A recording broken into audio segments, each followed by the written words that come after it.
Hello बच्चों, तो आओ प्रश्न को देखते हैं। यदि साइन थीटा बराबर 12/13 हो तो sine square theta minus cos square theta बटे में 2 गुनी साइन थीटा गुनी कॉस थीटा गुनी 1 बटे में साइन स्क्वायर थीटा का मान हमें ज्ञात करना है। तो दिए गए प्रश्न की मुख्य अवधारणा की बात करें तो बच्चों हम देखेंगे पाइथागोरस प्रमेय से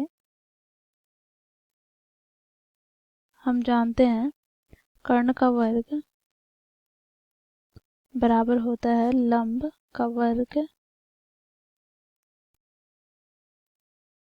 प्लस आधार के वर्ग के। तो बच्चों देखो यहाँ पर कर्ण को हम ऐसे प्रदर्शित करते हैं, लंब को p से और आधार को b से। तो यहाँ से हमें प्राप्त हो जाएगा h का स्क्वायर बराबर p का स्क्वायर प्लस b का स्क्वायर। ठीक है, साथ ही बच्चों यहाँ पर हम देखेंगे साइन थीटा बराबर होता है लंब बटे कर्ण। तो बच्चों देखो यहाँ पर लंब को हम p से प्रदर्शित करते हैं, बटे में कर्ण को हम h से प्रदर्शित करते हैं। साथ ही यहाँ पर हम देखेंगे कॉस थीटा बराबर होता है आधार बटे कर्ण, अर्थात बच्चों यहाँ से b बटे h। और यहाँ पर बच्चों हम tan थीटा की बात करें तो tan थीटा बराबर होता है साइन थीटा बटे कॉस थीटा, अर्थात बच्चों p बटे b। तो इस मुख्य उदाहरण की सहायता से हम दिए गए प्रश्न को हल करेंगे। बच्चों देखो प्रश्न में हमें साइन थीटा बराबर 12/13 दिया गया है, तो इसे हम लिख लेंगे। देखो साइन थीटा बराबर क्या है, तो 12/13।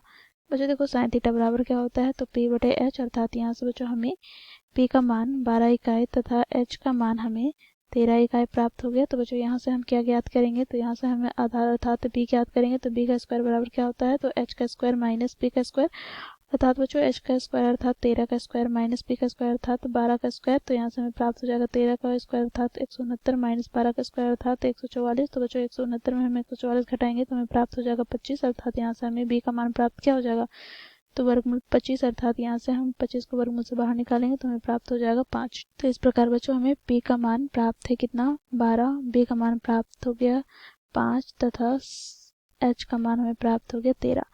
अब बच्चों देखो प्रश्न में क्या कहा गया है, तो प्रश्न देखो यहाँ पर sine square theta minus cos square theta बटे 2 गुनी साइन थीटा गुनी कॉस थीटा गुना 1 बटे tan स्क्वायर थीटा का मान हमें ज्ञात करना है। तो बच्चों इसे हम लिख लेंगे यहाँ पर।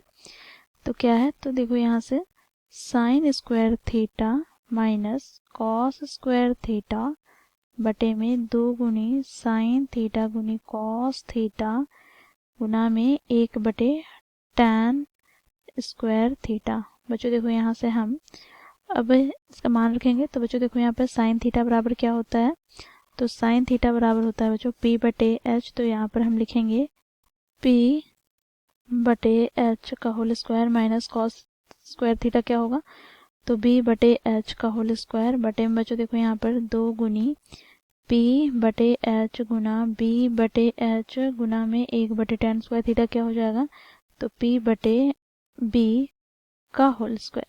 बच्चों यहाँ पर हम मान रखेंगे तो p बटे h, अर्थात बच्चों यहाँ से हमें प्राप्त क्या हो जाएगा, तो 12/13 का होल स्क्वायर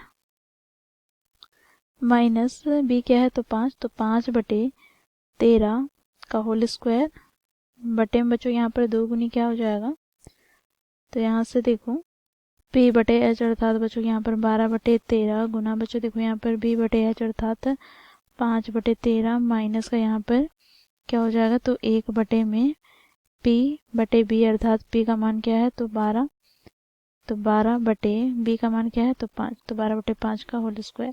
अब बच्चों देखो यहाँ पर इसे हम आगे सरल करते हैं तो 12 का स्क्वायर हमें प्राप्त हो जाएगा 144 बटे में बच्चों 13 का स्क्वायर 169 माइनस 5 का स्क्वायर 25 बटे में बच्चों 13 का स्क्वायर 169 बटे में क्या हो जाएगा, तो देखो यहाँ पर 5 दूनी 10, 10 को हम 12 से गुना करेंगे तो 120 बटे में 169 माइनस का बच्चों देखो यहाँ पर 5 का स्क्वायर क्या हो जाएगा 25, तो ये ऊपर आ जाएगा 25 बटे 12 का स्क्वायर 169। ठीक है बच्चों देखो यहाँ पर इसे हम आगे सरल करते हैं तो हमें यहाँ पर प्राप्त हो जाएगा, देखो लघुत्तम लेंगे हम 169, तो यहाँ से हमें प्राप्त हो जाएगा 144 माइनस 25 बटे में बच्चों देखो यहाँ से हमें प्राप्त क्या होगा, तो देखो यहाँ पर 120 बटे 169 गुना में बच्चों देखो यहाँ से हमें प्राप्त हो जाएगा 25 बटे 144, 169 से 169 कट जाएगा। तो यहाँ से बच्चों देखो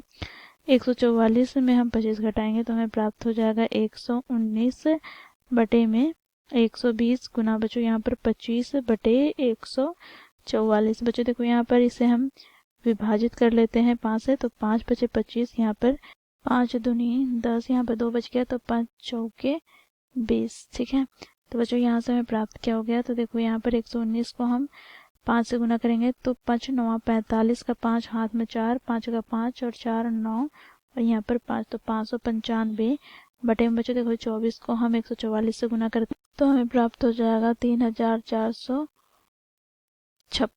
ठीक है, तो ये हो जाएगा बच्चों हमारा दिए गए प्रश्न का उत्तर। आशा करती हूँ आप लोगों को यह प्रश्न समझ में आया होगा। धन्यवाद।